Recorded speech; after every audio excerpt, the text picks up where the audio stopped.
Fog as soft as a purr drifted among the twisted oaks and tucked down around the weathered roofs of the old hillside neighborhood, blurring their steep angles.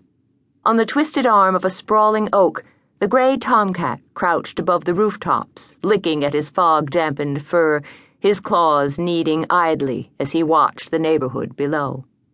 The old stucco or shingled homes, denizens from an age past, crowded close to one another among their overgrown gardens, descending the hill with dignity, some perhaps still sheltering their original occupants.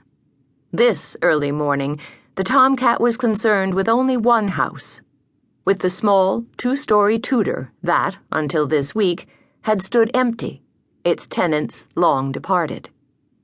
It was a simple house, and straightforward, its pale plaster walls set within heavy, crisscrossed timbers. A wide bay window at the front revealed a glimpse of the kitchen, and above the kitchen, behind a narrow ledge of dark shingles, opened the wide windows of two upstairs bedrooms, topped by a steeply peaked roof. Only the garage roof was flat, out of keeping with the original design, as if it had been added on in later years, replacing, perhaps, the kind of small detached garage common in the age of the first cars, of the little Model A Fords, the kind of shed that would never have held Maudie Toola's big black town car. From the moment 3 days earlier, when Maudie's Lincoln parked at the curb, and then soon the yellow moving van pulled into the drive, Joe Gray had observed the grandmotherly woman with interest. He knew she had fled L.A., some 300 miles to the south, after the murder of her son and his wife. But it was even more than the murder that piqued the tomcat's curiosity. It was something about Maudie herself.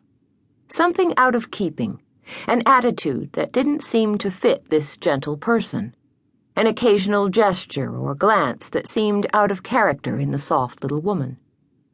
The tomcat had no clue that his interest in Maudie would soon involve a whole tangle of confusing events besides the recent murders, that a stabbing soon would occur at the state prison, and the brutal home invasions that had already descended upon the small village would prove all to be connected in some way to Maudie herself.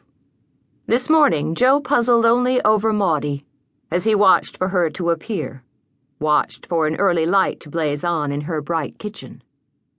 The shooting of Maudie's son and daughter-in-law had occurred 8 months earlier, east of L.A., on a lonely mountain road.